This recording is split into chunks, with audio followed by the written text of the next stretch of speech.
Who you with? Reec. Yeah. Who you with? Who you with? All right, listen up and listen clear. This is what y'all been waiting for. We got the lady of the hour on the line right now. And of course, we are streaming live too. So shout out to everybody that's tapped in on YouTube, Facebook, and LinkedIn, and all the other platforms that we on too. Shout out to all our FM affiliates out in Miami, Michigan, and Orlando. Of course, you tune in live to the Reec Show and the game. My brother Patti Ali. We have one of the GOATs, one of the legends in the building today. We got the actress, comedian, model. Luenell is in here with us. What's up, Miss Lady? Good morning. Well, good afternoon to you. I know, right? You just kind of killing me a little bit. I know it's early out there. Yeah. All right, so on this show right here, what we love to do is give people like you their flowers. We love to give you your diamonds while you are here to rock them. And we do this thing called the biggest intro ever. So can we do that for you this morning? Okay. I'd love that. All right, let's go ahead and get this thing started then. It's all about that star power. Stay tuned because you know Reec is going to have one of your favorite stars with him today. Stay tuned. All right, I feel like I'm going to be hitting this hype bell a lot today because this woman has made such history in the game. Hailing from the Bay Area, Oakland to be exact, the city that's bred entertaining genius such as MC Hammer, Ryan Cooglar, Paul Mooney. We know he's from Louisiana, but we gonna put him in Oakland today. Marc Curry and at least one of the Tonys from Tony, all right? You saw her as a standout on a recent documentary, Phat Tuesdays. She hit the comedy scene during the era of acts like Jamie Foxx, Guy and Joe Torry, DL, and made her own name as a must-see. And this is pre-social media era, so you had to have word of mouth going on then, and folks be like, man, you got to see Luenell. She is an absolute comic royalty in original bad girl of comedy, been consistently working her craft and sharing audiences and tours with acts like Katt Williams, Reec, Dave Chappelle, Earthquake, Corey Holcomb, and more. On the big and small screen, she's loaded up IMDB credits and always gives us a scene-stealing performance. Handpicked by Rihanna to be a brand ambassador for Savage Fenty line, she's a comedian, actress, model, producer, mother, nail aficionado, and I know she rocking some today. I can look at him, I see it. An inspiration to many and all around dope human being. Luenell is live on Reec Show. I loved it. I love that. There we go. Thank you. You earned all of those things. It's nothing I made up. This is really you. I damn sure did earn all that. I did. And more is more, but I only have a certain amount of time I could do this. Yes. And there's more to come too. Absolutely. So how did it feel to be added to that wall of fame at the iconic Comedy Store? I mean, it's just 24 comedians are featured and you're one of them. It's hard to put into words how I felt when I got my name put on the wall of the Comedy Store. First of all, it solidified me as a, comedy. Some people use the word legend. I hesitate to do that. My modesty won't allow me to do that, but it solidified my place in the game. Yeah. Also, it's legendary for my daughter, for my future grandchildren when I have them. My daughter and I, Saturday night, as a matter of fact, were just up in Hollywood and went by the Comedy Store and took a picture under my name, and that was very emotional for me. And just knowing what that place has meant to me in my life, and knowing, what has happened inside, and having the documentary Phat Tuesday on Amazon Prime, everybody, document our climb. It was very emotional. It was everything. Right. And I know when you were going through when you first hitting that stage in Phat Tuesdays, you guys were kind of doing it out of love and building that culture, that comedic culture that turned into an era. Did you have a feeling like this is special? Like when you out there? Well, Phat Tuesday was the hottest ticket in Los Angeles at the time anyway, for black people and black people interested in comedy. We didn't know at that time that it was going to be history making. We just knew that we were having an amazing time, that the audiences were lit, the shows were fire. And like you said earlier, you're talking about young Jamie Foxx. You're talking about young uh, Guy and Joe Torry and uh, young D.L. Hughley and myself, and we were young, and there wasn't any television shows for us yet. This is pre BET at Mm-hmm. Comic View and stuff like that. So it's very important to us, and that documentary also is another thing for my child to watch, and for the Right. future of my family. There's any time that she look at you like, I ain't know you was that big. No, my daughter's known I was a big deal since she was probably about 7 years old. That's what's up. That's definitely Because what's up.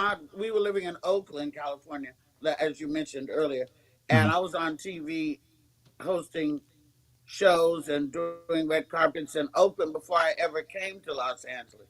So she Mm-hmm. knew that from growing up. She's grown up in this industry, so to speak.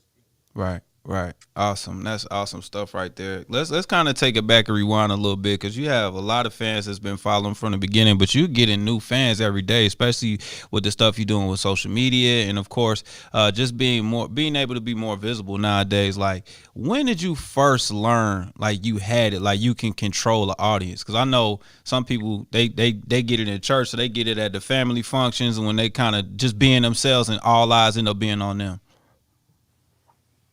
When did I first know that I could? Um, well, I did theater before I ever went into comedy. Mm-hmm. And I knew then that I had a knack to be able to move an audience. I suggest theater for all comics that are trying to come up in the game. And this social media skit thing is sort of like theater, but not. They're doing it in front of a camera, not in front of live people. So Mm-hmm. there is a difference. But any acting training that you can get prior to doing stand up is only going to help you with any kind of stage fright, with your delivery, with your relation to a live audience. So I was doing theater first, and I think I realized that I had like it back in theater way before I ever did comedy. Was you still in scenes then too? I feel like that's what was going on. I have lost roles because they say uh, I pull focus. Mm-hmm. I don't go into any role trying to actively steal a scene. Right, you That's just not what being I'm there yourself. for. I'm there to be an ensemble player. But Mm-hmm. if you have the it factor, which some people do, Mm-hmm. and the it factor is where people want to look at you. They want to look at you, and they can't really pay attention to what's going on around you. If you have it, you just have it. And I never wanted to be a scene stealer, but I have been told that. And I remember I auditioned for Little Shop of Horrors years ago, where Tisha and Tashina first met doing Little Shop of Horrors. I didn't audition for that production, but I had auditioned for it, and they got the three girls to sing Little Shop of Horrors. So I was with these other two girls, but everybody kept looking at me and not paying attention to the girls. And the director told me I pulled focus, and so I didn't get the role because the three girls were supposed to be like as one and move as one and Mm-hmm. all that. And I always had a little extra pow pow in my shit. So Right. yeah, I don't try to do that. It just happens.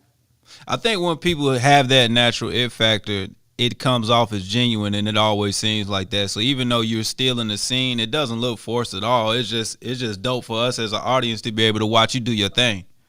I mean, I know that when I pop on the screen on whatever I'm in, well, I've been in rooms where people start cheering before I've even said anything. The minute they see me, they're like, "Oh my God!"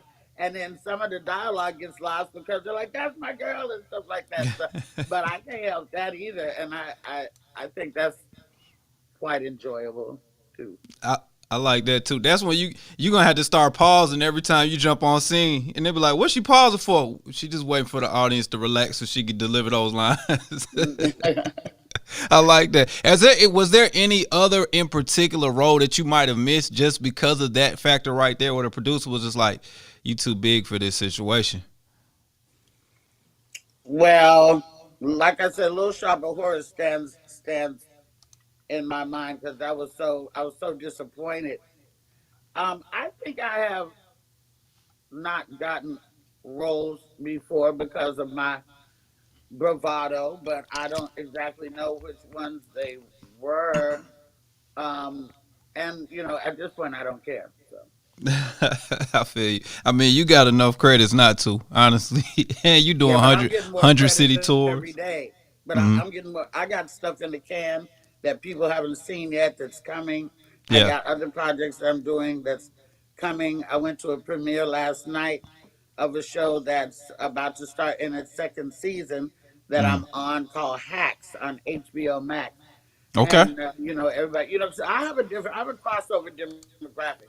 One day I might be in front of an audience with Katt Williams and 12,000 screaming black Mexican and scattered white folks, and another day I might be in a room full of all white folks with two or three black folks or maybe one or two Latinos.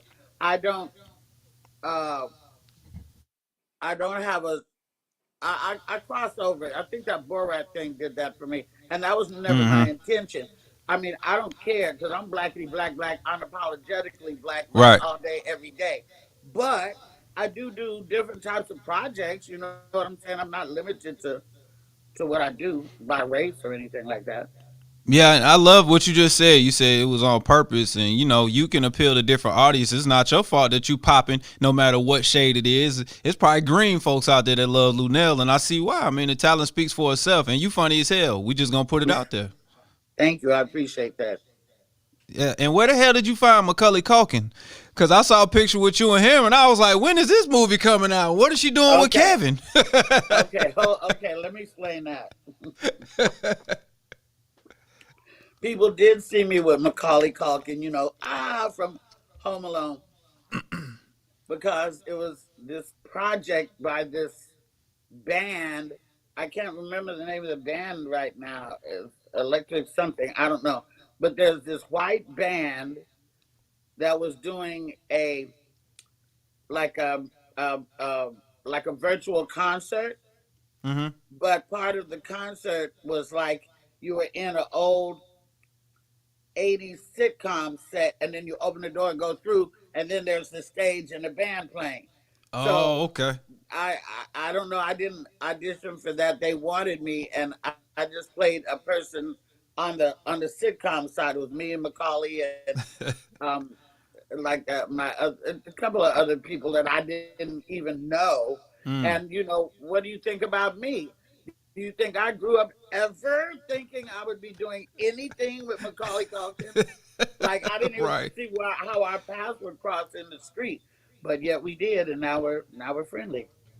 I love that, man. Now, right now, if you just tuning on the radio side, we got Luenell right now. She's kind of giving us a little bit of history and a little bit of that secret sauce. You know what I mean?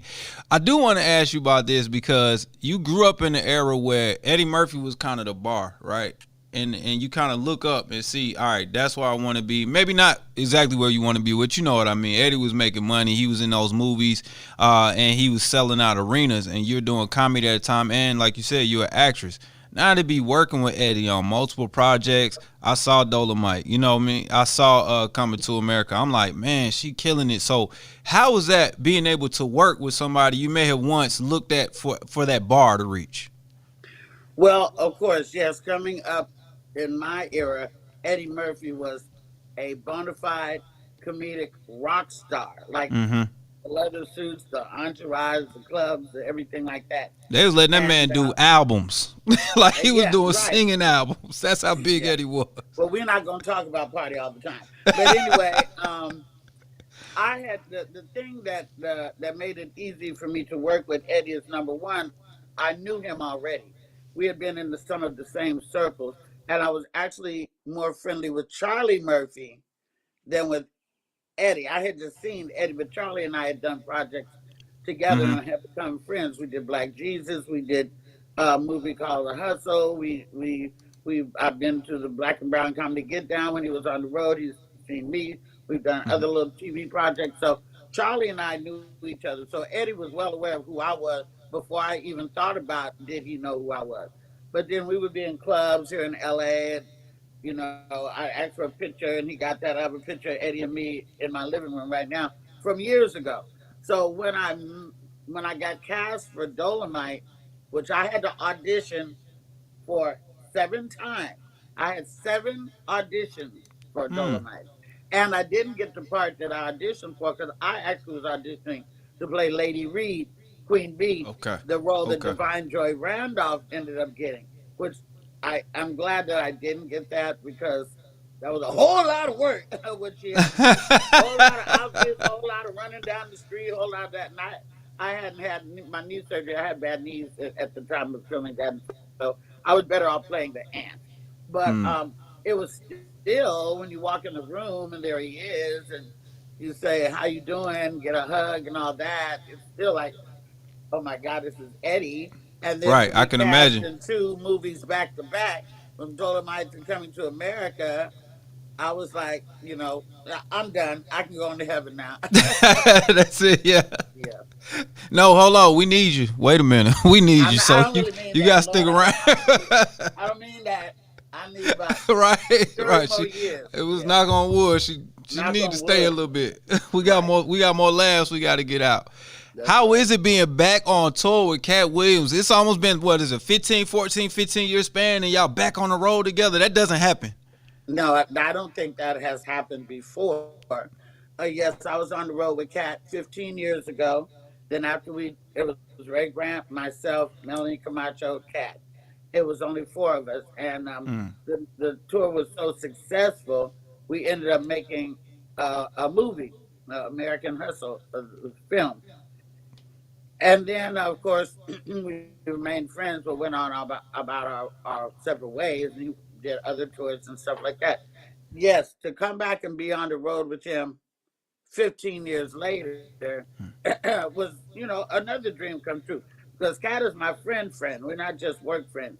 Yeah. And he's done amazing things for me. I like to think I've done some nice things for him over the years. He's embraced my daughters, he called him Uncle Cat, all that type of stuff. And then Red Grant was back on the road with us again, too. Another personal friend.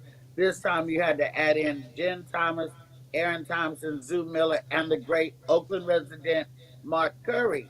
So Wow. we had a big gumbo pot of entertainment. And to go back out with them 15 years later was that just don't happen. I was really excited, really happy. We were Gotcha. out for 9 months. Actually, the last show was Saturday in Youngstown, Ohio. So the tour is Mm. officially over right now until the end of the year around holiday time. I think Cat's going to go back out. Whether I go back out with him or not is up to him. But we had a 9 month run, and we're all pretty spent. And I have many other things to do. That's why when what my publicist hit me this morning said, "Don't forget, you got to interview at 9 a.m." I'm like, "What?" She said, My "No, we're bad. That's our at the fault. premiere." I know. I was out at the premiere last night. I got in late.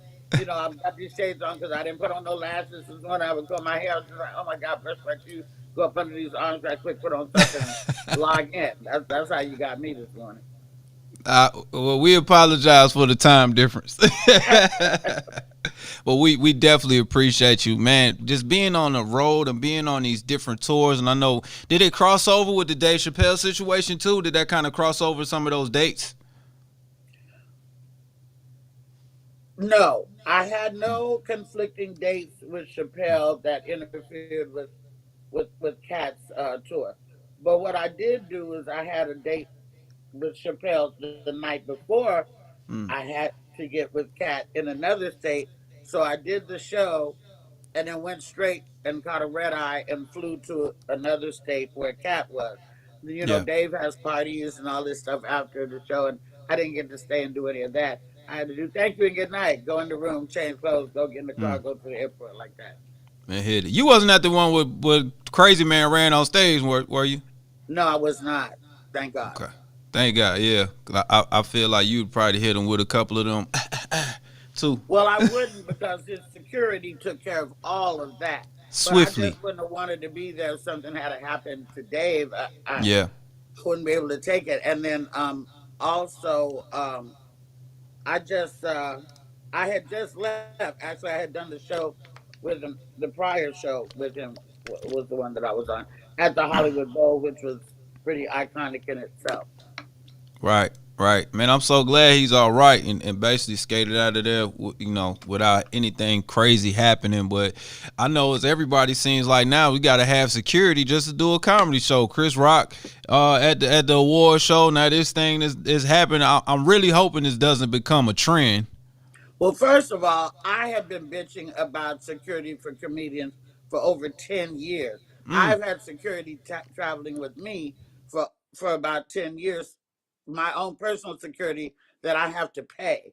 I've had bodyguards with me because people do come on stage, but nobody has ever came on stage to harm me. Anybody that tried to come on stage with me was usually drunk. They wanted to hug me or kiss me or do something like that. But the fact remains that the same person that comes up to hug you could shank you right in front of everybody. Right. There's no metal detectors at these comedy clubs. The security that's at the comedy clubs are securing the door and that motherfucking register, and sometimes the people in the audience. But the security, sometimes the rooms are so packed in these clubs that the security couldn't get to you if they wanted to.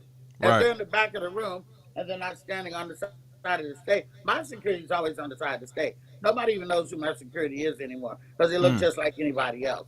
But, as my T-shirt says, fuck with me and find out. So, right. So I have been on the security for comics bandwagon for a long time, and I do blame Will Smith for these incidents. Now, I don't blame him for incidents that have happened prior, because Steve Brown, a comedian friend of mine, had got viciously almost attacked on stage. He could have been killed. There's always been people coming on, but I think that when Will did what he did, it sparked what do you call them? Yeah, it kind of gave people that put that battery in people's backs. Yeah.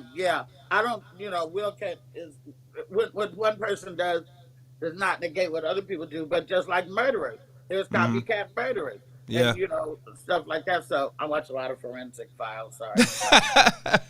Hey, I got a theory about that too. Women that watch a lot of forensic and murder mysteries and stuff like that, I be like, this gonna be a real exciting relationship, but she probably gonna, try to take me out if I do something crazy. My husband watches more murder stuff than me, and I always tell him, I said, if I didn't know better, I would think that you laying up here trying to plot to kill me. Because he watches murder after first 48. He loves that stuff. I only watch it when I just really have a lot of downtime, and I don't have a lot of that. Right, and that too. I just want to say we appreciate what you're doing too. I know he's dealing with some challenges too. So we just want to say we sending our love and appreciation to your marriage. I know you've been pretty open and vocal about that too, but I know that's got to be challenging because you out on the road a lot and doing your thing and providing for the whole situation. So. Well, I had not been vocal about it for a long time. My husband didn't just get sick; he's been sick for a few years now. But I mean, it is what it is. You never know what's going on in people's personal life. All you know is what they let you know. You think you know somebody, but you only know what we let you know. And it has taught me a lot about marriage. Now my husband and I have been married 20 years. We were separated for a long time too. We got married in 90 days. Life happens. We know each other that well, and some things happen. So I have had relationships during my marriage, but we were separated. Life happens. That's how we gonna put that. Yeah. So, but in the interim that he got ill, that really kicks in to let you know what marriage is all about. It's not all about screwing all the time and buying new houses and stuff like that. Marriage said, for better, worse, rich or poor, in sickness and in health. And you say these vows in front of God. So I would not be any type of a wife if I was to try to abandon my husband because he's sick. However, I travel. He can't be here with me and be left alone because he's on oxygen and something may happen. So he stays with his daughter, my daughter-in-law, and they love it. And she got like 5 grandkids, and so he's very, active with the grandkids in the house like that. But he can't stay with me because I'm just not here. So I go visit and I go out there and stuff like that. Man, that's cool. That's definitely cool right there, and I appreciate you sharing that with people because I'm sure some other people dealing with the same or similar situation, and they There's may a be lot of looking for people some dealing inspiration. with an ill mate right now. A Mm-hmm. whole lot of people dealing with an ill mate. Everybody didn't recover from that COVID 100%.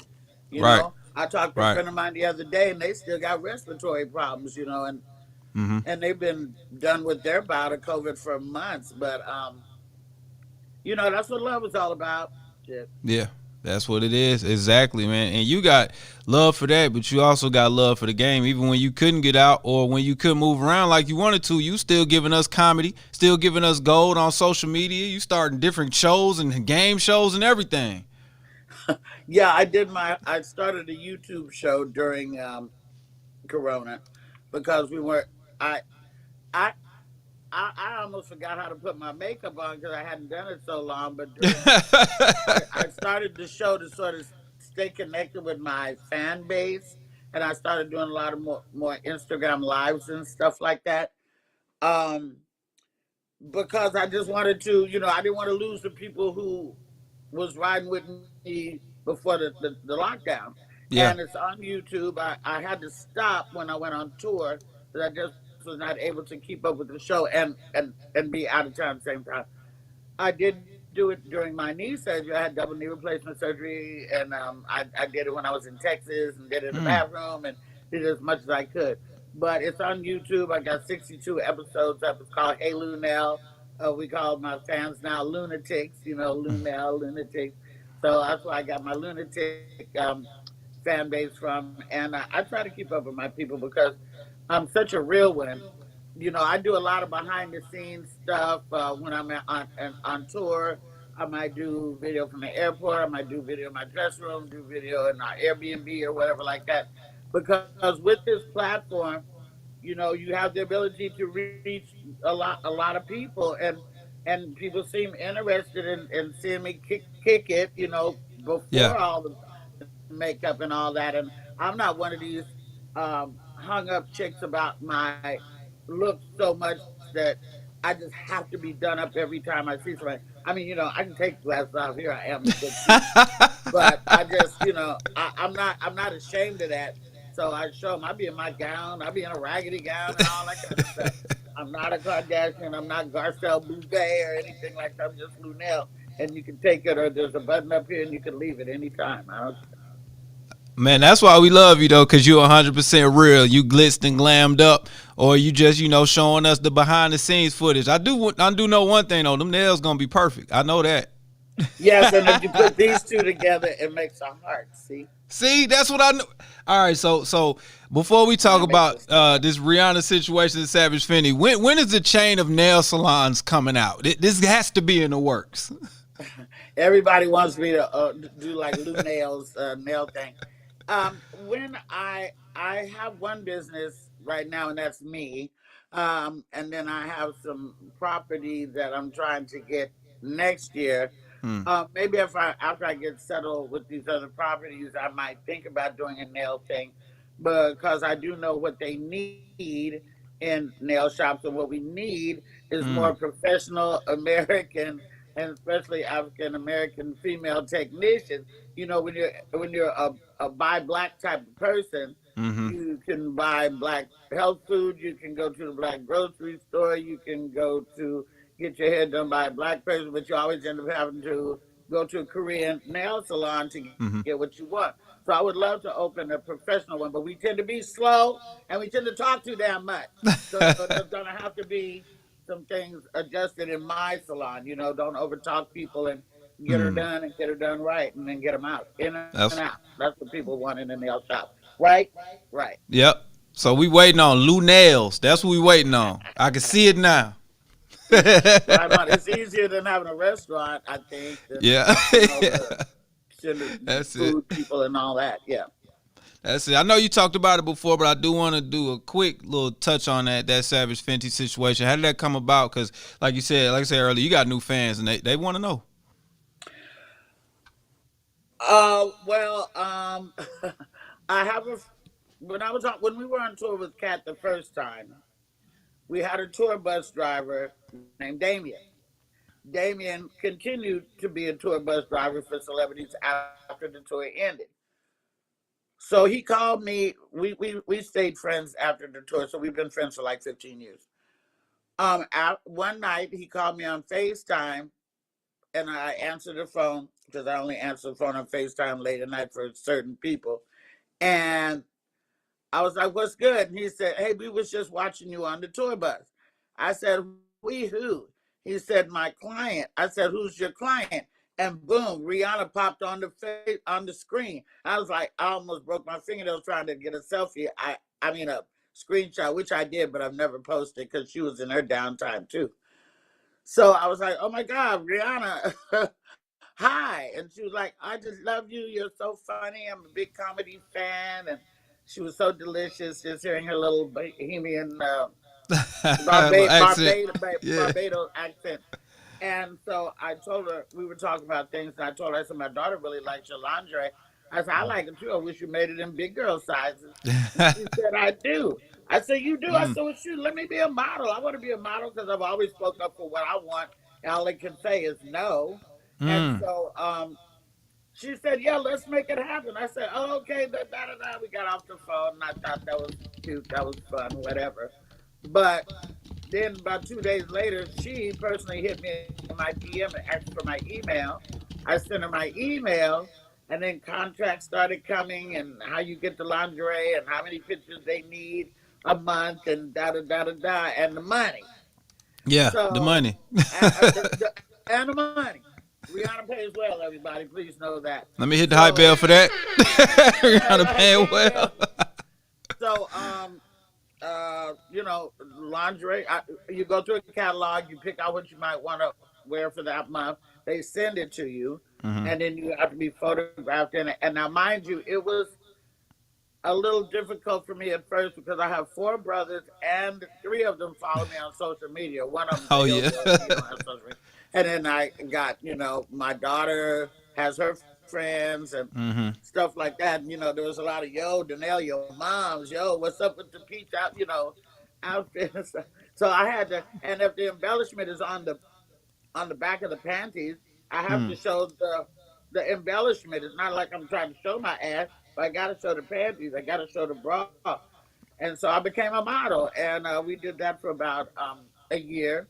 And then so my ambassadorship is done now, but I have one more photo shoot that I'm gonna do with this male model out of New York who has some Fenty male stuff. So Okay. you can look forward to one more, you guys. One more. We're gonna put it on a calendar. I know. I need to make a calendar, really. Yeah, for real though. I think that'll be real dope because you No, got I so have many the pictures facets to and make looks. a smoke. I have the pictures to make a smoke on our calendar now. We just have to make sure that it's okay with the Rihanna, the Fenty people that we do that since I'm wearing her Yeah. brand. Makes a lot of sense. Makes so much sense. We appreciate you sharing that with us and sharing that, man. You got so much stuff. You got these comedy albums. You got all these tours. You got all these TV shows and movies. Man, we just wanted to say thank you for all of the stuff that you provided to us as a consumer, as an audience over the years. I still remember the commercials with y'all riding in the car promoting the comedy tour, and that had me laughing like crazy. Like even just those little things were gold for us as the consumer. So we just wanted to say thank you just on behalf of my whole audience and everybody that's listening in and all of the dope stuff you've been providing over the years. Well, I appreciate your kind words, and to all of your listeners and viewers, thank you so much.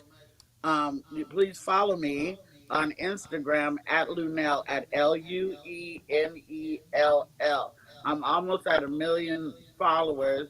Now I don't know what's gonna happen when I get to 1 million, but everybody's like, "Oh my God, you're almost at 1 million." I guess I don't I know. feel like they Maybe should just throw you a party. Instagram should throw a party for the people that hit 1 million or something like that. You I know what I'm feel saying? like Like you should. butterflies are gonna fall out my ass or something if I get 1 million followers. But I don't know. So follow me, everybody. Let's see what happens when I get to 1 million. I don't know. That's what I'm talking about. Make sure you follow her right now. Not now, but right now. You ready? We play Right this game now. called Fast Four. Okay? I need Okay. you to play Fast Four with me. You ready? You can All answer right. these questions however you want. It could be one word. It could be a whole sentence. Nothing crazy, though. But we got you. You Okay. ready to play? Okay. All I'm right. ready to One play thing you fast wish forward. everyone knew about Luenell without you ever having to say it. One wish that I knew that one thing that I wish everybody knew about me without saying it, Uh-huh. that I'm sensitive. Mm. I'm kind of sensitive. Okay. Okay. I wouldn't have took that as the one thing. I like that. All right. All right. You can have, I know this is going to be a little crazy question, but if you can have 4 guests, including yourself, 4 guests to go on tour with you, and you're also shooting a reality show, who would those 4 guests be?